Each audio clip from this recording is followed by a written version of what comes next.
صباح الخير عليكم ومساء الخير عليكم على حسب الوقت اللي بتشوفونا فيه. ازيكم عاملين ايه؟ يا رب تكونوا بألف صحة وخير. النهارده هنعمل فكرة بسيطة جدا لكفر للسرير. الخشب بتاعه في ناس عندها الجزء الخشب ده متنجد، في ناس الخشب بتاعها اتهلك، يعني متضايقه من شكله، بتحب تجدد، بتحب تغير. النهارده هنعمل فكره بسيطه خالص علشان نداري الجزء اللي بيبقى خشب ده وبيبقى شكله مش مستحب، او القماشه بتاعته لو متنجد باظت وعايزين نغيرها، مفيش امكانيات عشان نغيرها. هنعمل حاجه بسيطه تقدري تعمليها بقماش ملايات، قماش جاكار زي اللي هنعمل بيه النهارده. تقدري تعمليها بقماش قطيفه او اي قماش انتي عايزاه، بس يحبذ ان يبقى فيه سنه لكره خفيفه كده علشان نقدر نلبسه بالراحه وما يتقطعش مننا ويبقى مرن في التعامل. اول حاجه بتمنى ان انتوا لو بتستفادوا من الفيديوهات اللي بقدمها لكم يا ريت تعملوا لنا لايك للفيديو عشان يترفع واكبر عدد من الناس يشوفوا. كمان تعملوا سبسكرايب للقناه لو اول مره تزورونا. يلا نكمل مع بعض باقي الفيديو. اول حاجه معانا هنبدا بيها المقاسات بتاعتنا ايه هي. هنبدا بالظهر او اللي هو خلفيه السرير دي اللي بنحط راسنا عليها او اللي بتبقى المخده عندها. اول حاجه الظهريه دي بنقيسها ازاي؟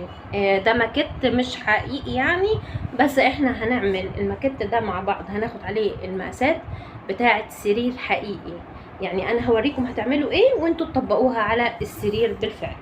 اول حاجه هنبتدي نحط المزوره كده من عند المخده تحت، ونلف ورا لغايه الجزء اللي عند المرتبه بس من ورا. ماشي، هنا عندنا ده كام؟ 17 سنتي. 17 ايه سنتي. هو في المقاس الطبيعي انت بتمسك المزوره وبتقيسي المقاس بتاع كل سرير بيختلف عن التاني. في سرير ليه قبه، في سرير ملهوش، في سرير بيبقى مدور، في سرير مربع، في سرير فيه قيمه، فكل سرير بيختلف عن التاني. يبقى احنا عندنا هنا اهوت 17 سنتي. 17 سنتي دول الطول بتاع السرير لغايه ما عايزين الكفر بتاعنا اللي هو ادي اهو. هعمله لكم تاني. هنحط دي كده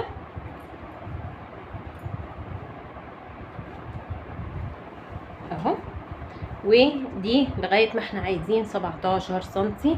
مش هناخد الجزء اللي من تحت ده اللي هو عند الخشب لانه ملهوش اي استخدام معانا. يبقى 17 سنتي. عرض السرير ده كام معانا؟ عرض السرير ده هنعمله 11 سنتي. 11 ايه سنتي؟ 11 سنتي. يبقى العرض 11 والطول 17. هنا بقى الجزء اللي بقى اللي من عند الرجلين، هنا بصوا بنحطه فين؟ بنحط المزوره بتاعتنا، او شايفين بندخلها الحبه لجوه كده اهوت عشان يبقى القماش معانا. الجزء ده هركب فيه استك عشان يمسك القماشه متبصش مننا. تمام. ده هناخد 13 سنتي. 13 سنتي. 13 ايه سنتي.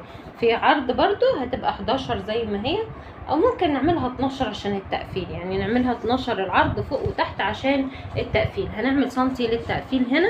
وممكن طبعا انت لو بتعملي قماش معلهوش نسبة لكرة لازم لازم لازم تعملي حساب 2 سنتي بتاعت الخياطة من كل ناحية.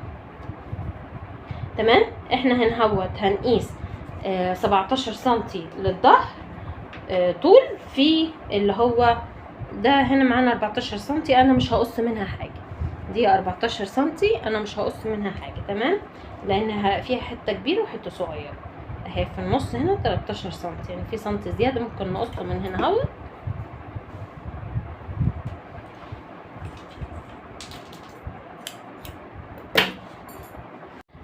ادي الشكل اللي هيبقى معانا.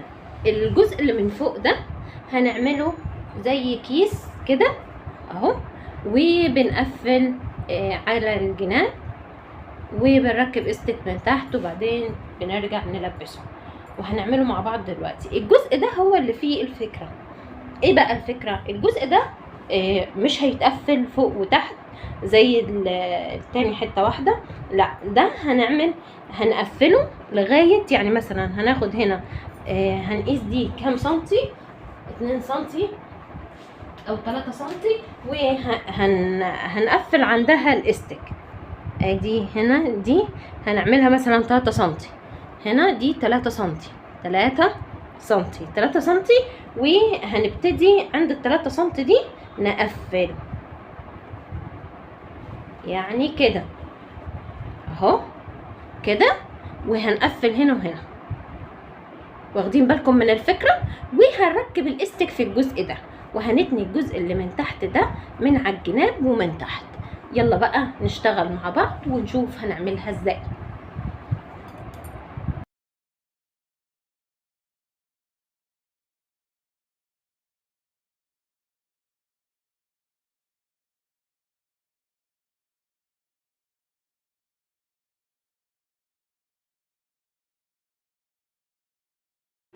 ده الجزء اللي هو اللي بيبقى عند المخدة ده، خلاص عملناه وركبنا له الاستك، ودي شكله بعد ما لبسناه.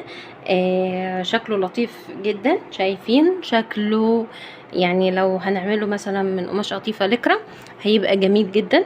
الجاكار حلو قوي للي حابب حاجة عملية وتعيش كتير. في انواع كتيره من القطيفه نقدر نعمل منها. كمان عندنا القطيفه اللي هي بتاعه الستاير اللي عليها نسبه لكرة برضو تنفع حلو جدا.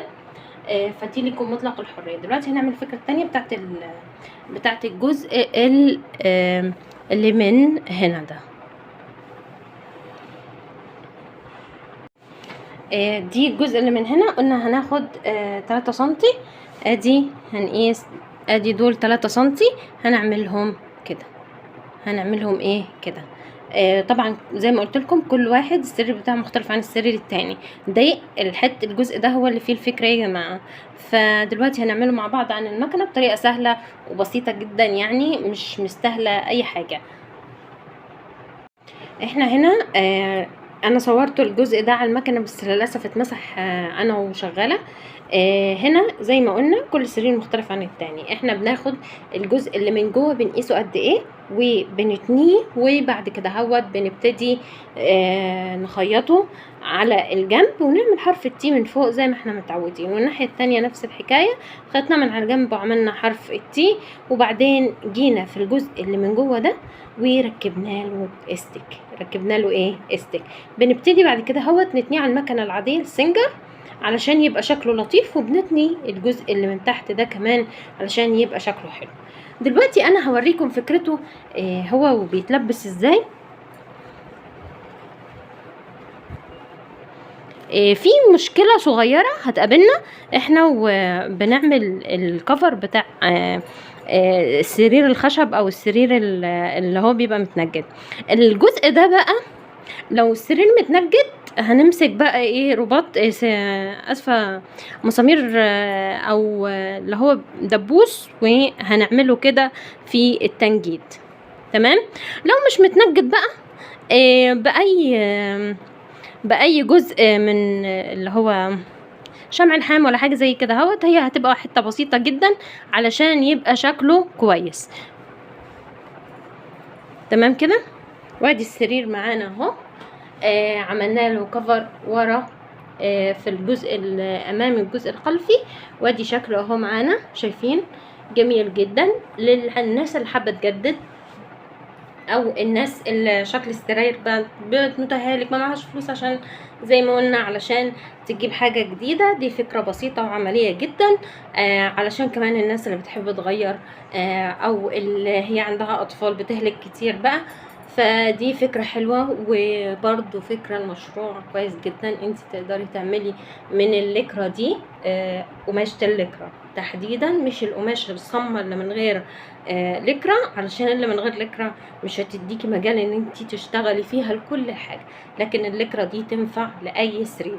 تمام. في سراير بتبقى امتارها معروفة متر، في سرير 1.20 متر، في سرير بيبقى متر 40 متر 50 متر 60. سراير الأطفال بيبقوا 2 في الغالب يعني، أكتر حاجة متر 20 في سراير الأطفال.